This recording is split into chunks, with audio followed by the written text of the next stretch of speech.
The marble floor was cold against my knees as I scrubbed, my pregnant belly making it harder to reach the corners.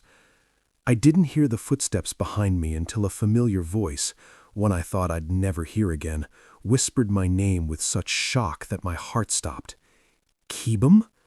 I froze, my hands still gripping the wet cloth, knowing that when I turned around, my entire world would shatter all over again. The three people I'd run from to protect were standing right behind me, and there was no way to hide the truth anymore. Not the baby, not the bruises, not the tears I'd been holding back for 10 months. My name is Keebum, and I never imagined my life would turn out like this. 10 months ago, I was happy, loved, and felt like the luckiest person in the world. I was dating 3 amazing brothers, triplets named Doyoung, Siwoo, and Sungjae. People always gave us strange looks when we walked down the street together, but I didn't care. Their love made me feel safe and complete in ways I'd never experienced before. Doyoung was the responsible one, always making sure everyone was taken care of. He'd check if I'd eaten, if I was warm enough, if I needed anything. Siwoo was gentle and understanding, the one who could read my emotions just by looking at my face. He knew when I needed a hug without me saying a word.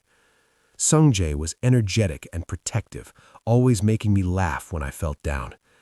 Together, they made me feel like I mattered, like I was precious. But everything changed when my family found out about our relationship.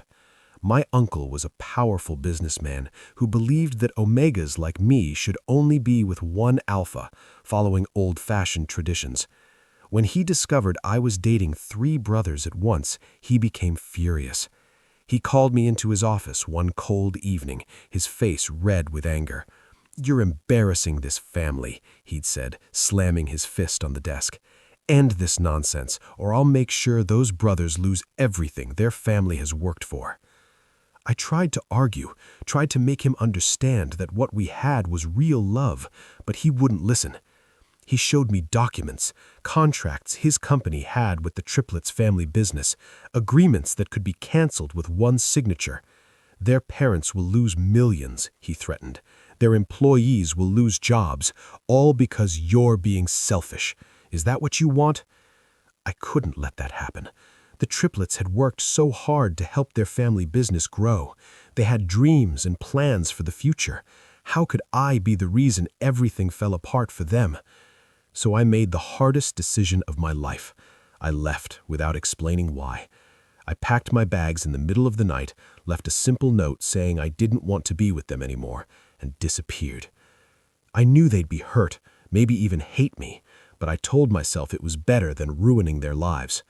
What I didn't know then was that I was already carrying their baby, a tiny life growing inside me that I wouldn't discover until 2 weeks after I'd left. When I saw the positive test, I cried for hours, my hand on my stomach, feeling more alone than ever. I wanted to run back to them, to tell them, but my uncle's threats echoed in my mind. With nowhere else to go and no money saved, I took the only job I could find quickly, working as a maid in a large estate owned by a wealthy businessman named Mr. Kang.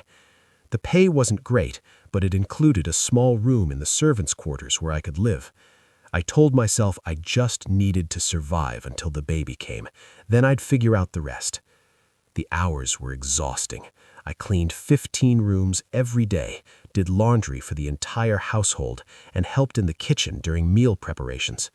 As my pregnancy progressed, simple tasks became mountains to climb. Bending down made me dizzy. Carrying heavy buckets of water made my back scream in pain. But I couldn't complain because I needed this job desperately. Mr. Kang wasn't a kind employer. He was impatient and demanding, always finding fault in everything I did. "You missed a spot," he'd say, pointing at an already clean surface. "You're too slow. I don't pay you to waddle around like a penguin." His words stung, but I bit my tongue and apologized, then worked harder. The worst part wasn't the insults, though. It was when he got physical. The first time it happened, I'd accidentally dropped an expensive vase while dusting. My hands had been shaking from exhaustion, and it simply slipped. Mr. Kang grabbed my arm so hard I felt something bruise immediately. "Do you know how much that cost?" he yelled, his fingers digging into my skin. "You'll work extra hours until you've paid for it." After that, the bruises became regular. A rough grab here, a shove there, always when I made mistakes or moved too slowly. I started wearing long sleeves even in warm weather, hiding the purple and yellow marks that decorated my arms. I told myself it could be worse, that at least I had a roof over my head and food to eat. The baby was growing healthy, according to the free clinic I visited, and that was all that mattered. I thought I could keep living like this, invisible and forgotten, until the baby came. I thought I'd never see Do-young, Si-woo, and Sung-jae again. I was wrong. It was a Tuesday morning, and I was scrubbing the entrance hall floor on my hands and knees because Mr. Kang insisted it looked better that way than using a mop. My back ached, my belly felt heavy, and I was counting down the minutes until my break. I heard voices in the distance, Mr. Kang greeting someone, but I didn't pay attention. Important guests came and went all the time, and us servants were supposed to make ourselves invisible during those times. "The meeting room is this way, gentlemen." Mr. Kang's voice echoed through the hall. "I'm very pleased our companies will be working together." I kept my head down, scrubbing in small circles, trying to finish this section quickly so I could move to another room before the guests saw me. My hair had fallen forward, covering most of my face, which I was grateful for. Then I heard footsteps stop near me. Several pairs of shoes came into my view, expensive leather shoes that I'd probably have to polish later. "Kibum?" That voice. I knew that voice like I knew my own heartbeat. It was Do-young, gentle and uncertain, saying my name like he wasn't sure if he was seeing a ghost. My whole body went rigid. No, this couldn't be happening. Not here, not now, not like this. "Is that really you?" Another voice. Sung-jae, usually so cheerful, but now sounding shocked and confused. I couldn't move, couldn't breathe, couldn't think. My hands were still gripping the wet cleaning cloth, soap water dripping onto the floor I'd just cleaned. I wanted the ground to open up and swallow me whole. "Kibum, please look at us." That was Do-young, his voice carrying that note of authority that always made people listen, but now it was wrapped in something else. Disbelief, maybe hurt. Slowly, like I was moving through mud, I raised my head. There they were, all three of them, standing in a semicircle around me. They looked exactly as I remembered, handsome, well-dressed, successful, but their expressions were what broke me. Shock, confusion, concern, and something that looked like pain were written all over their faces. Their eyes traveled from my face down to my obviously pregnant belly, then back up again. I watched as realization dawned on each of them at different moments. Si-woo's eyes widened. Sung-jae's mouth opened slightly. Do-young's jaw tightened. "What happened to you?" Si-woo asked softly, kneeling down to my level despite his expensive suit. "Why are you here? Why are you—" He gestured at my Maid uniform, at the bucket of dirty water, at my swollen belly. I couldn't answer. My throat had closed up completely, and tears were already burning behind my eyes. I tried to stand up, to run away, to escape this nightmare, but my body wouldn't cooperate. The floor seemed to tilt, and suddenly Si-woo's hands were on my shoulders, steadying me. "Careful," he said urgently. "Don't hurt yourself." "I need to get back to work," I finally managed to whisper, my voice cracking. "Please, just pretend you didn't see me." "Pretend?" Sung-jae's voice rose slightly. "Kibum, you're pregnant and working as a maid. We can't just—" "Is everything all right here?" Mr. Kang's voice cut through the tension. He walked over with an irritated expression. "Kibum, why have you stopped working? These gentlemen have important business to discuss." I immediately tried to bow in apology, but Do-young's voice stopped me. "We know him," he said firmly to Mr. Kang. "We need to speak with him privately." Mr. Kong's expression darkened. He's working right now. Whatever personal matters you have can wait until... It can't wait, Sung-jae interrupted, his protective nature clearly kicking in. And we're willing to compensate you for his time. The mention of money changed Mr. Kong's tone immediately. Well, I suppose a short break wouldn't hurt. Ki-boom, take these gentlemen to the servants' garden. Be back in 15 minutes, not a second longer.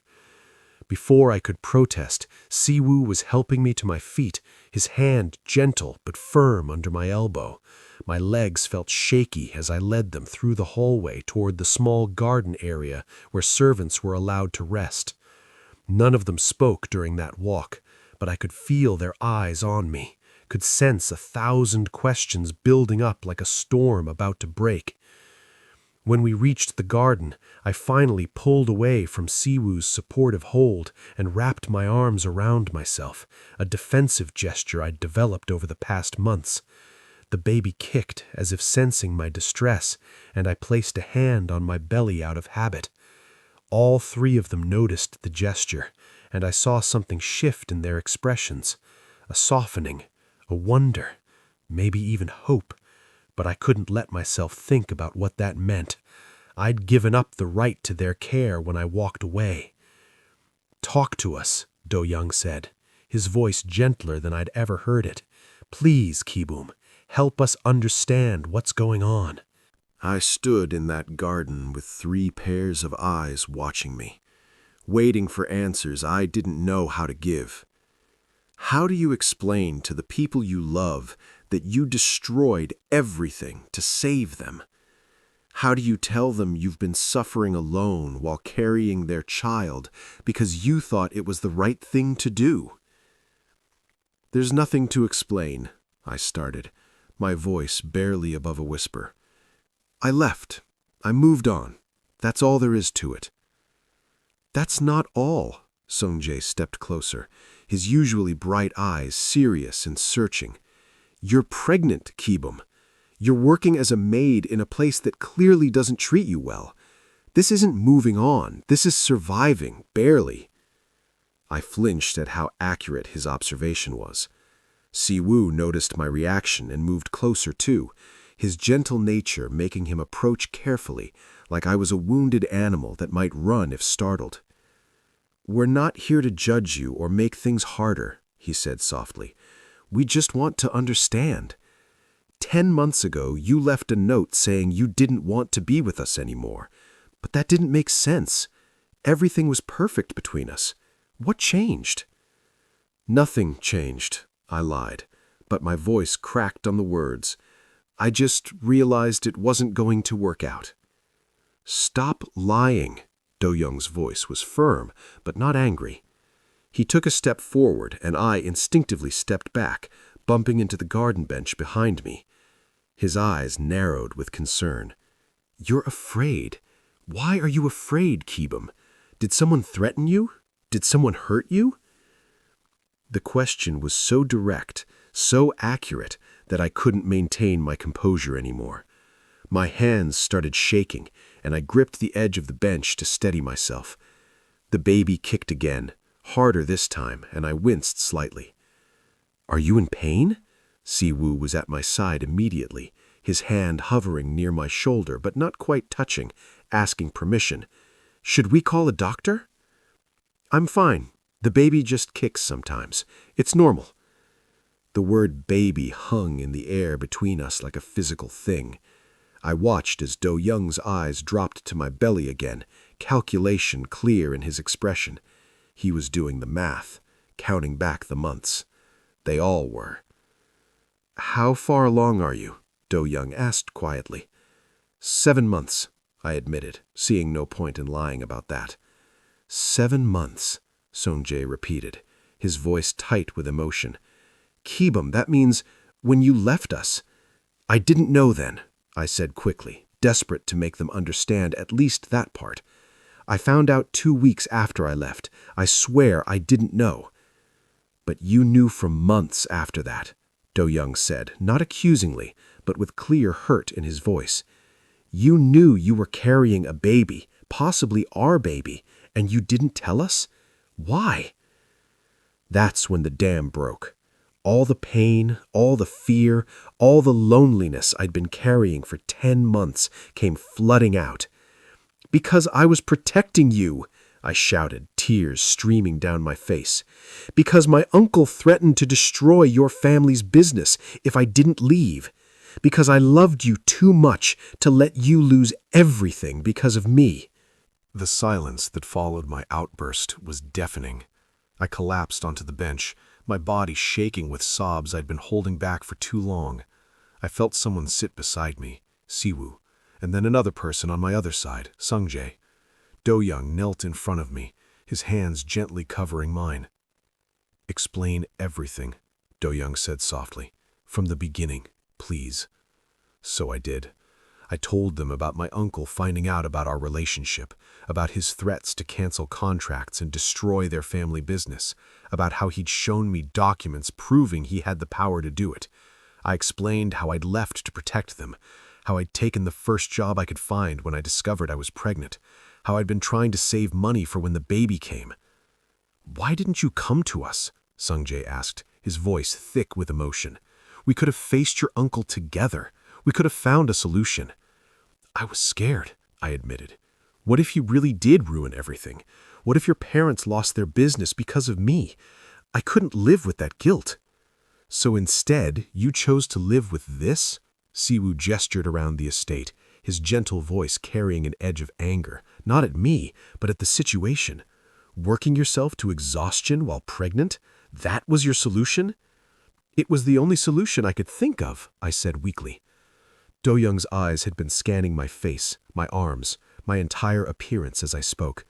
Suddenly, he reached out and carefully pushed up the sleeve of my uniform. I tried to pull away, but he was persistent and gentle. When the fabric moved up, revealing the bruises on my forearm, green and yellow ones fading, purple and blue ones fresh, all three of them went completely still. "Who did this?" Do-young's voice was dangerously quiet. "Who put these bruises on you?" I pulled my arm back and yanked the sleeve down, shame burning through me. "It's nothing. I'm just clumsy. I bump into things." "Don't lie to us, not about this." Sungjae's voice was shaking. "Someone is hurting you. Is it that man we met, Mr. Kang?" I couldn't answer, which was an answer in itself. Siwoo made a sound like he'd been punched, and when I looked at him I saw tears in his eyes. "How long?" Siwoo asked. "How long has he been hurting you?" "It doesn't matter," I said, trying to sound stronger than I felt. "I can handle it. I just need to keep working until the baby comes, then I'll figure something else out." "Absolutely not." Do-young stood up, his jaw set in that determined way I remembered when he was making important decisions. "You're not spending another day in this place. You're coming with us right now." "I can't just leave. I need this job. I need the money. Where else would I go?" "You'll come home with us," Siwoo said firmly, standing up too. "We have plenty of room. We'll take care of you and the baby." "The baby," I trailed off, realizing they still didn't know for certain. "I should tell you something. The baby, it's yours. All of yours. I know the timing matches up and there hasn't been anyone else. There could never be anyone else. I understand if you don't believe me or if you don't want anything to do with—" Sungjae cut me off by kneeling in front of me where Do-young had been moments ago. Very carefully, like he was approaching something precious and fragile, he reached out and placed his hand gently on my belly. His eyes were shining with tears. "Our baby," he whispered. "Keep him. We have a baby?" I nodded, unable to speak past the lump in my throat. Siwoo knelt down too, placing his hand next to Sungjae's. "We believe you," he said softly. "We never stopped caring about you, even when we thought you'd stopped caring about us. This baby is ours, and you're ours, and we're going to fix this." Do-young was already pulling out his phone. "I'm calling our lawyer," he said.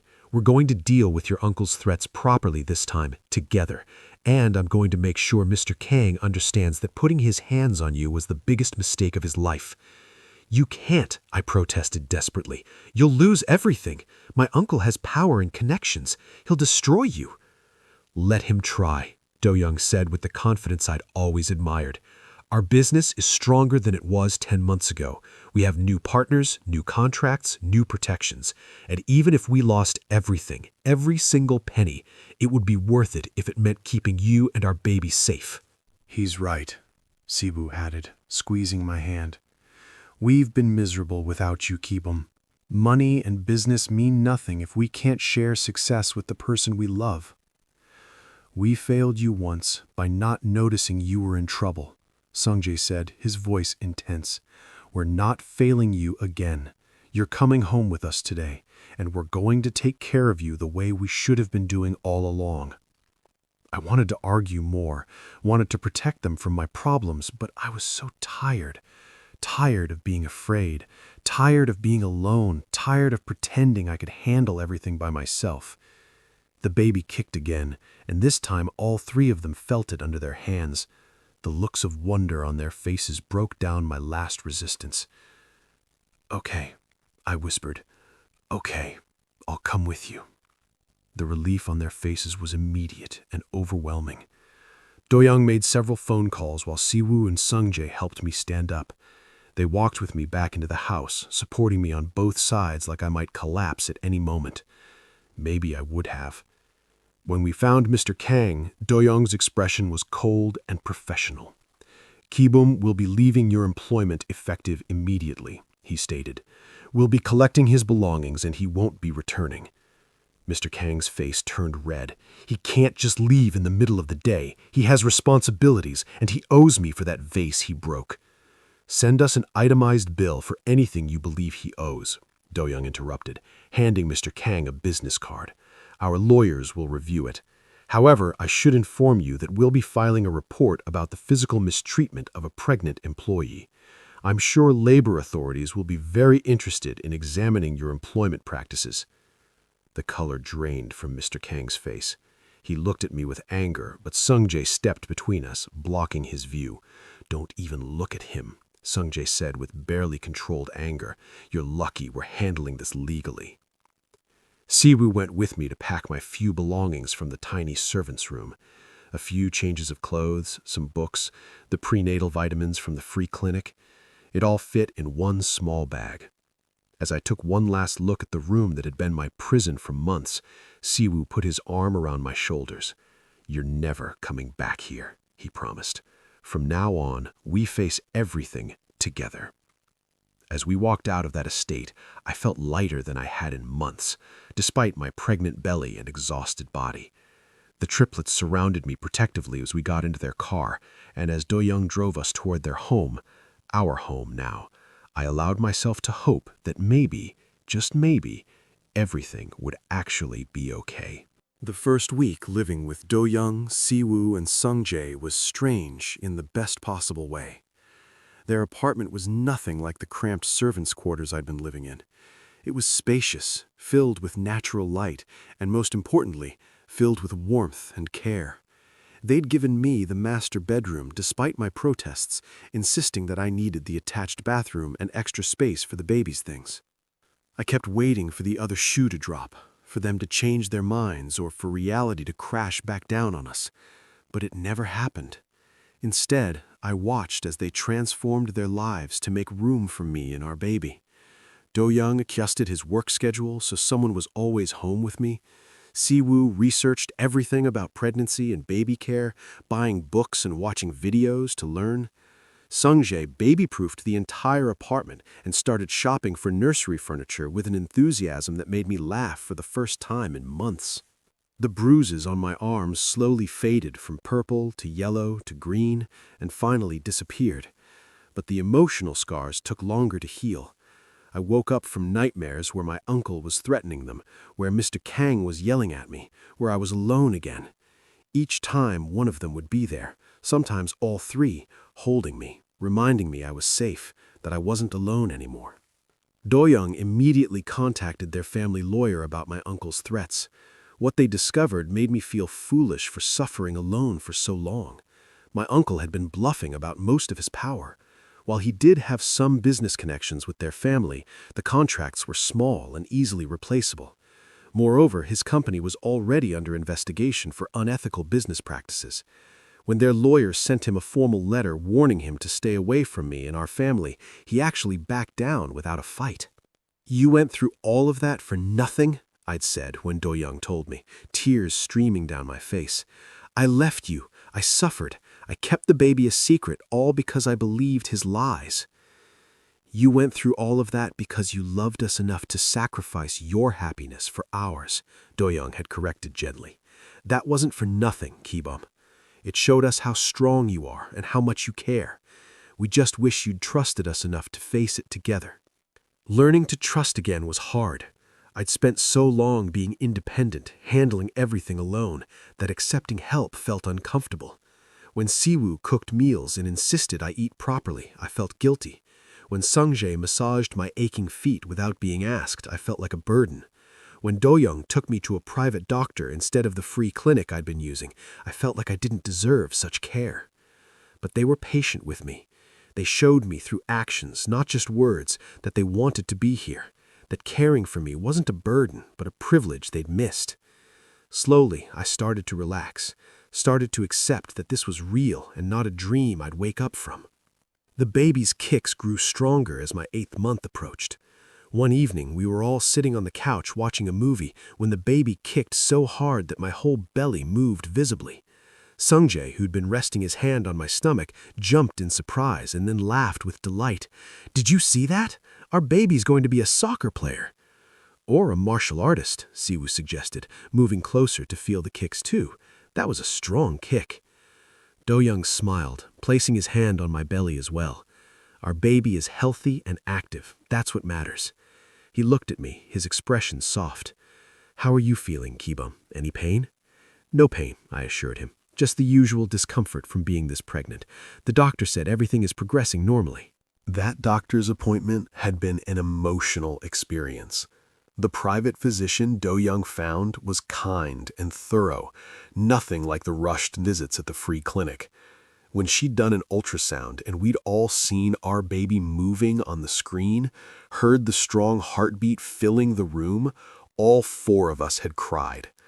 The doctor had smiled knowingly, probably used to emotional parents, and printed out several pictures for us to keep. Those ultrasound pictures were now displayed prominently on the refrigerator, held up by magnets. Every time I walked past them, I felt a surge of love and gratitude.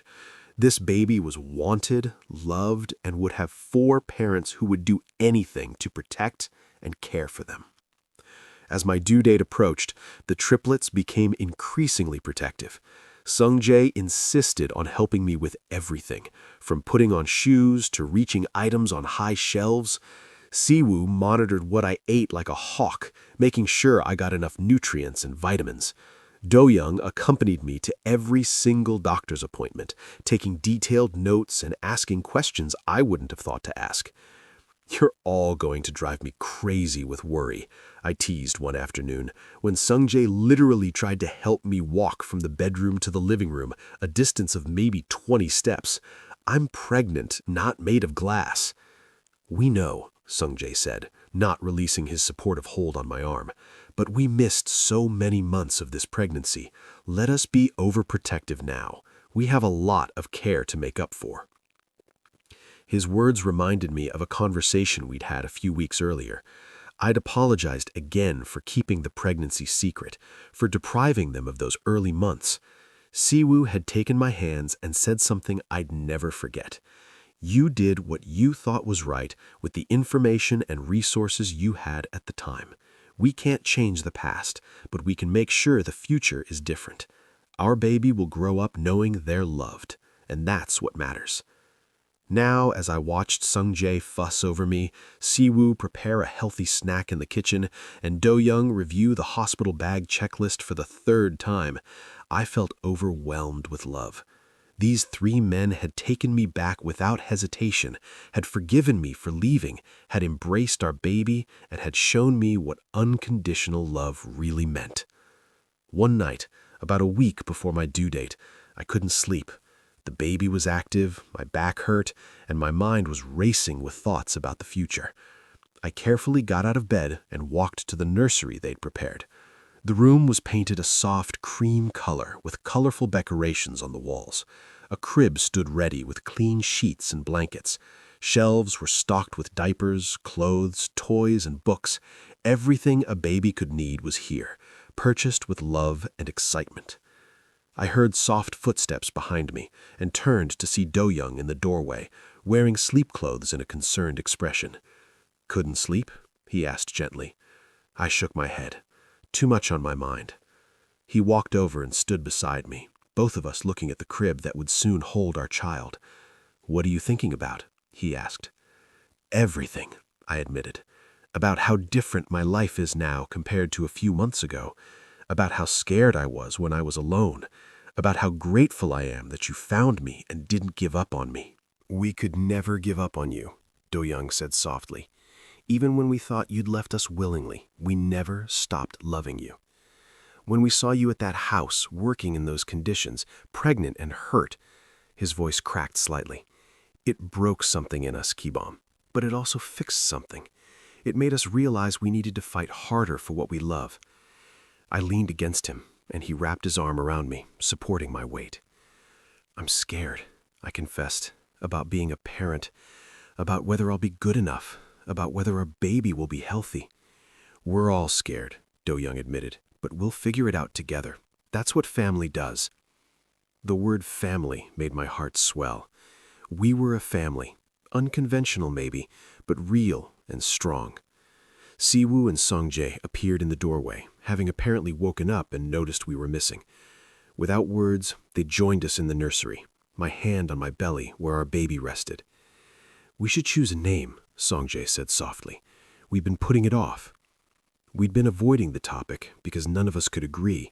There were so many meaningful names, so many options. But standing there in the nursery at 2 in the morning, inspiration struck me. "What about Sehan?" I suggested. "It means new beginning, because that's what this baby represents, a new beginning for all of us." The three of them were quiet for a moment, considering. Then Siwoo smiled. "Sehan," he repeated. "I love it. It's perfect." "Sehan it is," Do-young agreed, placing his hand on my belly. "Welcome to the family, little Sehan. We can't wait to meet you." A week later, in the early hours of morning, my water broke. The rush to the hospital was chaotic but exciting. All three of them came with me, refusing to wait in any waiting room. The hospital staff seemed confused about how to handle 3 fathers in the delivery room, but eventually accommodated us. Labor was long and difficult, but I was never alone. They took turns holding my hand, wiping my forehead, encouraging me when I wanted to give up. When Sehan finally arrived, crying loudly and perfectly healthy, the nurse placed our baby in my arms, and I looked down at the tiny face. Our miracle. The triplets crowded around, tears streaming down their faces, looking at our child with such love and wonder that I started crying too. "We made this," Songjae whispered in awe. "We made a whole person." "The most beautiful person in the world," Siwoo added, gently touching Sehan's tiny hand. Do-young kissed my forehead. "You did amazing. Thank you for this gift. Thank you for fighting through everything to bring our baby into this world safely." As I held Sehan, surrounded by the 3 men who'd saved me from darkness and shown me what real love meant, I realized something important.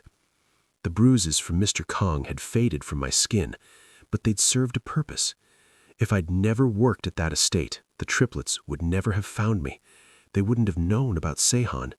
We wouldn't be here now, a complete family. Sometimes the worst moments in our lives lead to the best outcomes. Sometimes we have to go through darkness to appreciate the light. And sometimes the family we create is even stronger because of the struggles we've overcome together.